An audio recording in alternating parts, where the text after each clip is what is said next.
All man. right. We're live. It's recording. Hey. Cheers. Hey, cheers. It's actually in the evening over there. It's only 9 a.m. here, but never mind. Yeah, Tom's having his breakfast right now. He's drinking it versus eating it. So that's it. I heard Well, liquid diets were all the trend. Well, I'm fucking heating up some charcoal right now. We're fixing to fire the charcoal up for a steak.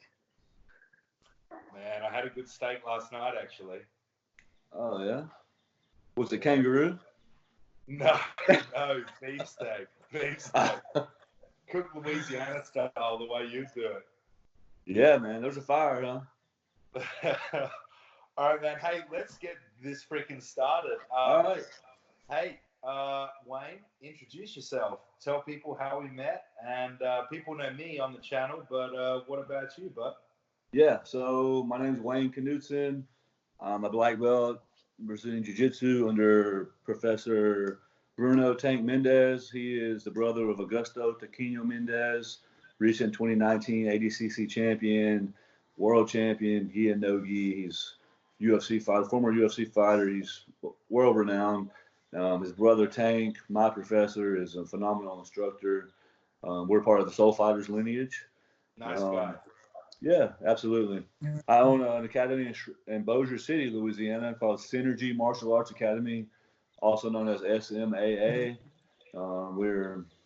We have a great community at my school, and we got people of all walks of life just at Tom's school. They got the professional athlete to the school teacher to lawyers, police officers.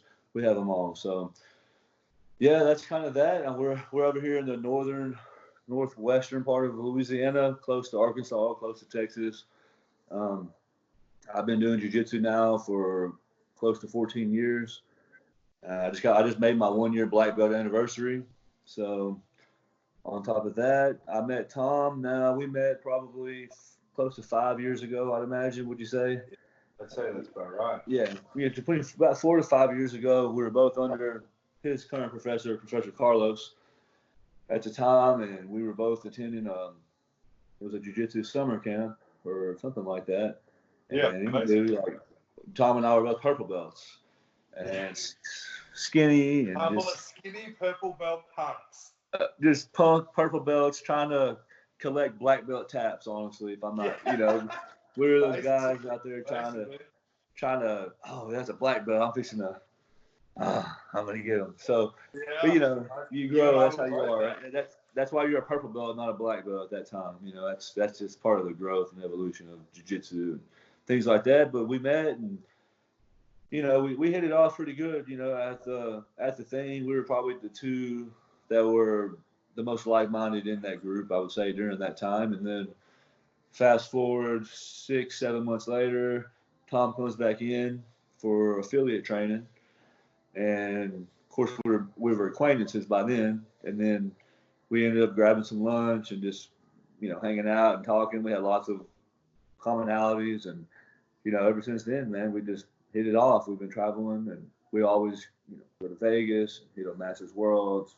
And he comes to Louisiana and teaches seminars at my school because Louisiana, I'm 3 hours away from his professor. So it's easy for him to just shoot on up and, get some hanging out. And, I try to show him around Louisiana and let him see how we live over here. And as a matter of fact, I recently was able to come out to Tom's part of the world in South Australia and let him show me how he lives and how they do things in Australia. And I had a phenomenal time. I was actually able to teach a seminar at his school, meet a lot of his students and build some relationships just as he's done in mine. And, he was just here, actually. He was just here planning on teaching another amazing seminar, and the COVID struck over. And we've had to shut everything down.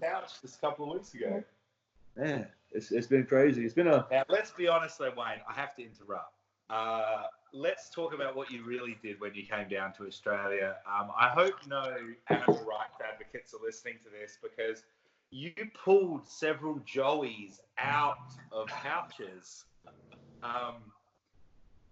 Technically, I suppose it was against their will, although I would say that they cooperated. And I'd never seen someone pull a joey out of a pouch before. I was surprised that kangaroo didn't beat the crap out of you. But you know, it must have censored my. I've never seen in 32 years. I've never seen anyone pull Joey out of a kangaroo's pouch before.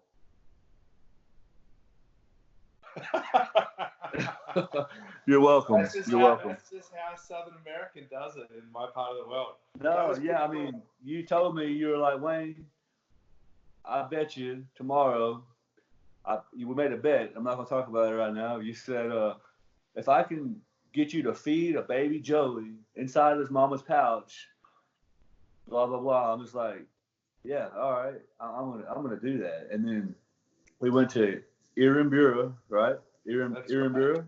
Yeah, we went to Irimbura, and you know, he folks, if you go to a wild animal reserve with Tom, don't go feeding the animals he's telling you to feed. I'm just gonna tell you that right now. Hey, what about that big bird?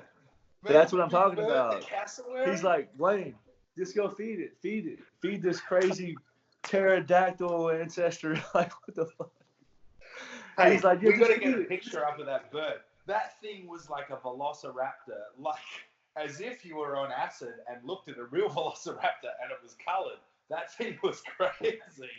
And I couldn't imagine that. You were telling the story about feeding it and you mad dogging it. And then one of my blue belt students and coaches at my kids class, his receptionist at his work got her head skull cracked and split open by the same bird at the same place. A week later, yeah.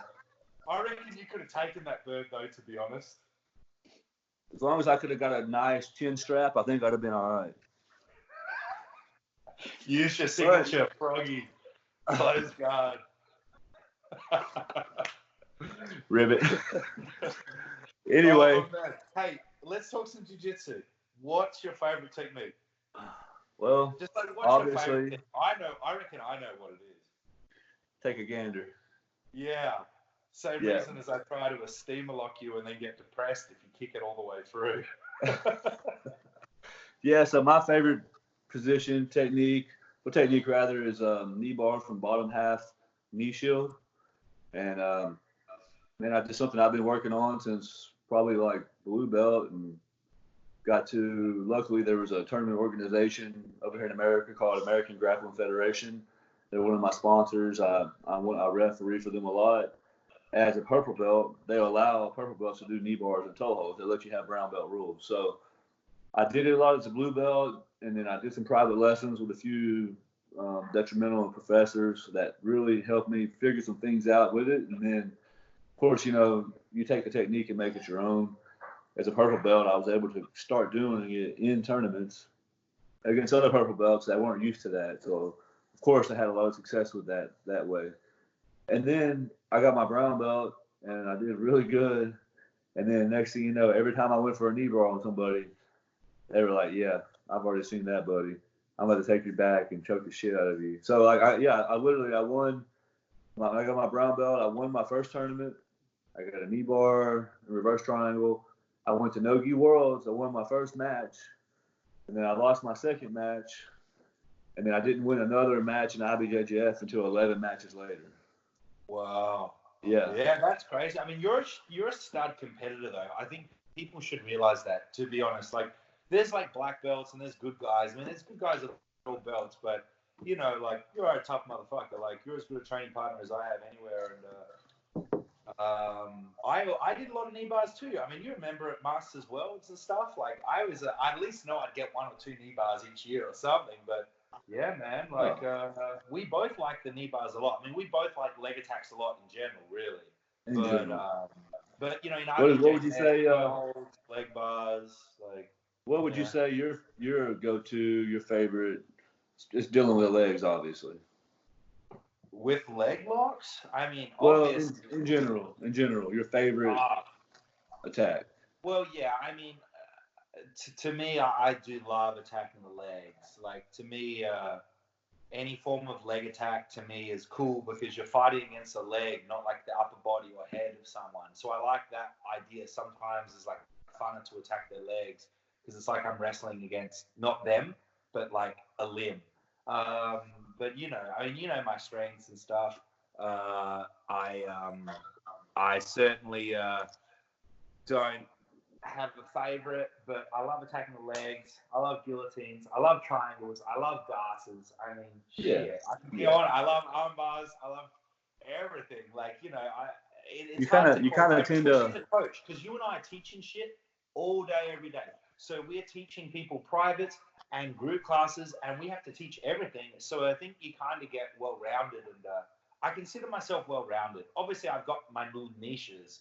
I mean, I love esteemer locks and stuff like that. I've got a few little favorites, but I think I'm pretty well-rounded just because I feel I can do my job as a coach best. But your knee bar is fucking badass. Yeah, it's What about a position in jiu-jitsu you think is shit? Like, you hate it, you think it's crap, or a submission you don't think works? Let's see. For me, I'm just a bad motherfucker, man. Honestly, I don't have a position. No, no, I don't know, man. You know, I really try to work my weaknesses a lot. You know, I don't like being in. Let's say if I'm completely, someone has me in like a top half guard and they have the strong cross face and I'm completely flat and they got my head turned, like, man, it depends, like, if I'm in the absolute division or not, like, depending on the size discrepancy there. Sometimes it's just hard to come back to that, you know, especially when I was, you know, maybe 6 years ago, I was willing to, like, risk some neck injuries and things like that to fight against some things. But now I kind of think about, like, man, I gotta make sure I can, is it worth tearing something to just fight through this position to show that I can, or do I kind of wait it out and see what's going to happen next and then kind of go from there? Maybe if I kind of just chill out, they can progress, and in that progression, I can capitalize on a mistake or a small space, and I can start finagling my way back into some type of guard, you know? Yeah, I definitely noticed what you said about injuries is pretty spot on. Like, I used to, you know, you'd like give in, like you would just like let yourself get injured to not lose, or like realize how many people you've injured. I mean, do you remember when we went down to Houston? I was out partying all the night before, and I rock up at your gym at 4 a.m. to road trip down to Houston, and you had like one of your 16-year-old blue belts or something driving. Surprised we made it to the damn tournament, honestly. Yeah, I know, me too. And I remember, I think it was one of my first tournaments of black belt at IBJJF, and I remember I fought that guy that looked like Tupac. You know he did. He did. And I remember cross-facing him. I was the dick in top half guard, you know, like I got a quick spot, and then I was on top, and he had that really good pants grip, you know, from half that guard. I couldn't see. I was like, Tom, just do that. I could not see that pant grip though, man. Like, man, well, I remember you like, I never normally have anyone in my corner, but having you in the corner made a big difference. But it was funny because I ended up de-wrapping him, and I was like, you know, cranking his neck with my shoulder with like all of my 220 pounds on him, and like I could just hear his neck cracking, and occasionally he'd go like, and like I think back now, and I'm like, shit, man, your neck probably got fucked up. Like, why didn't you should have just let go of my pants. Yeah, let's, you know. Yeah, that guy. That was I had a good day that way as well. I was double golden that day. You double golden. You knee-barred everybody. Yeah. So that's what I tell you, as an early brown belt, I mean, I was always a good competitor coming up, you know, and I was like good, and then I would do well, and I won my first gold medal in the IBJJF as a purple belt, and then like, wasn't for lack of trying, though, you know, I promise you that. Yeah. And then, you know, I did kind of well in the beginning as a brown, and then I just tanked like 11 matches, you know. But then what changed for me was, I think when I switched over to Soul Fighters, whenever I had you know, everything happened, and when I opened up my own academy, and I switched over to Soul Fighters, and I had different training partners and a coach that was there in my corner. Like you were saying, it's kind of hard, you know, sometimes it's better to have someone there yelling at you in your corner. And then the biggest thing, though, was when I quit cutting weight to compete. I'd always be worrying about my diet. And then I find myself, I was like, I'd go to these tournaments, and I was, you know, worrying about my weight, blah, blah, blah. And I'd go weigh in, and I'd step on the scale, and I'd make weight, and I'd say, man, I don't even care what happens now. I made my weight, you know. And then one day I had like a revelation, like, man, I'm not here to make weight. I'm here to fight. here to compete, you know? So when I quit worrying about that is when everything started going uphill for me. And that's when I started really coming into my own as a brown belt and as a jiu-jitsu practitioner in general. You know, I mean, it's crazy, you know, as you progress with jiu-jitsu and go through the ranks and things like that, how your learning becomes so exponential. It's like, man, as a black belt, I feel like I've learned more in this past year than I've learned in the 13 years previous to getting it. You know, and I've said the same thing every year for the past few years when I come up on a belt anniversary or something like that. I'm just like, man, I've learned so much more. And here I am supposed to be a brown belt. Here I am supposed to be a black belt, you know, that knows a lot. But yet you just realize how little that you do know. And it's crazy. Oh, black belt's just the start. A black belt is just the start. You know, it's funny, like Wayne, you know, like I get to meet so many people around the world and stuff, but, you know, like if it wasn't for you, I may have never have gone to Louisiana all those years ago, and it's like now one of my favorite places in the US. Man, we have some good times. I wonder if we're going to be able to put up, I might try to get Gary, who's the IT genius behind my channel, to put up the footage of when, I guess we should say, allegedly, we may have blown up a school bus.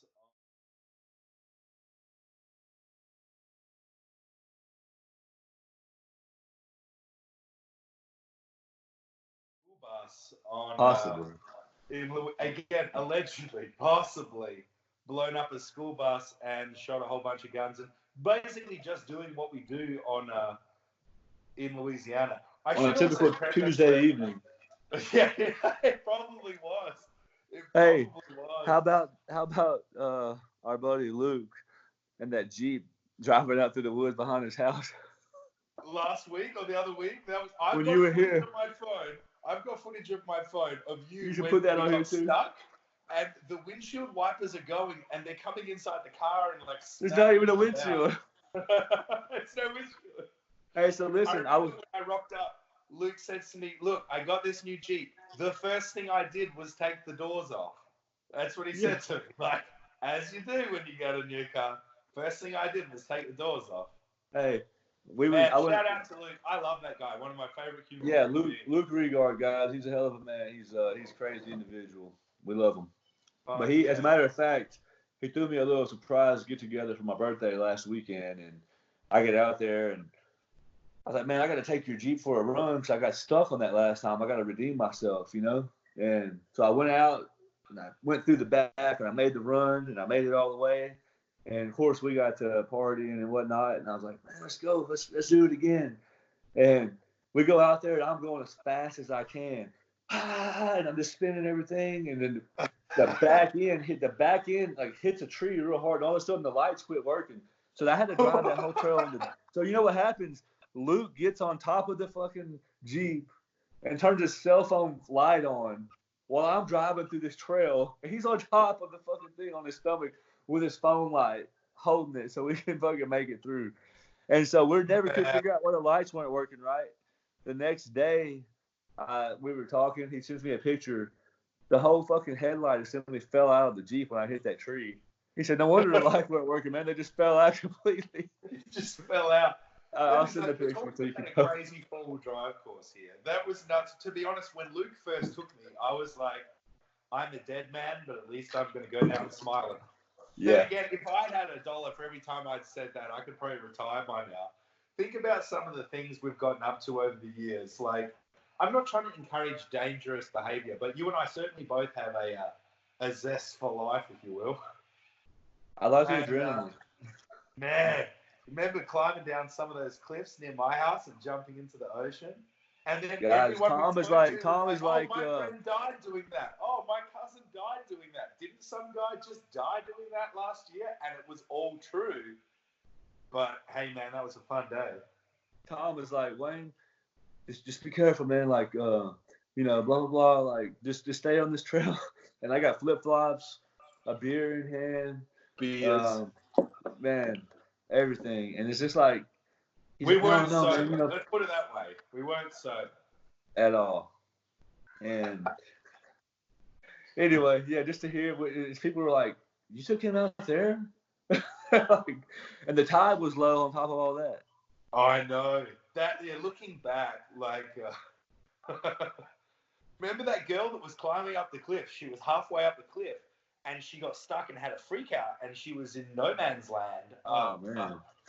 And we were like, kind of hurry up and climb up or fall and die already so we can get up. I'm ready. I gotta tell you, man. Whenever I gotta tell you, when I was climbing up that rope, and the rock's kind of on a decline, I'd say, and I'm like, the rope's like this big around, so you can't wrap your hand around it, and then you got a skinny rope, and it's like, I hope that son of a bitch is anchored in well, because man.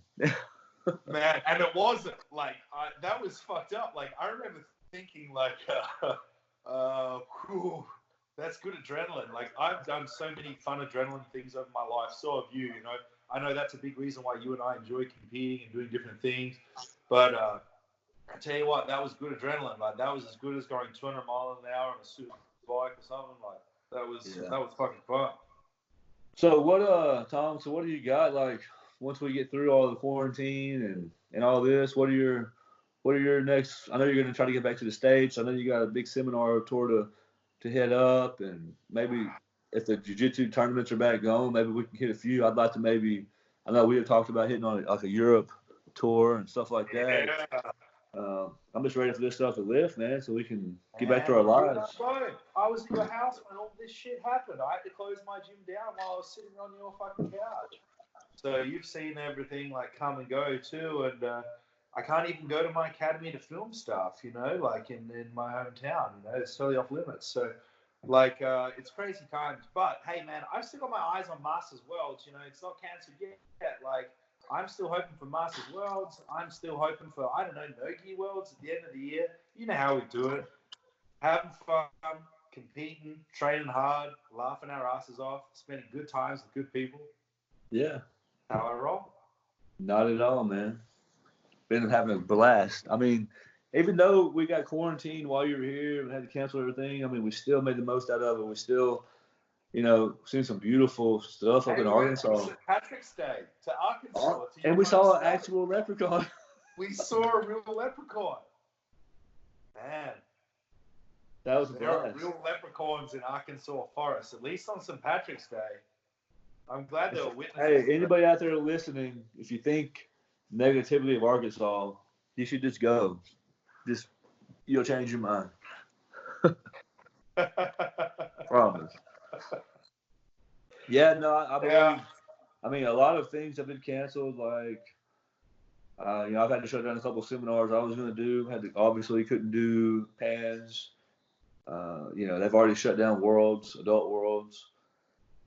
So yeah, we're just ready for this stuff to lift and to get back to our normal lives, get back to training every day. I know all my students are chomping at the bit, man. They're all have purchased at-home mats and we're drilling. I'm making them some videos for them to drill at the house, and just trying to stay as engaged and active as I can with them. Obviously, everybody's going through a hard time right now, and we wish everybody the best. But I've noticed that everybody at my academy that trains, that's healthy, no one's got the infection, and if they had, they fought through it, no problem.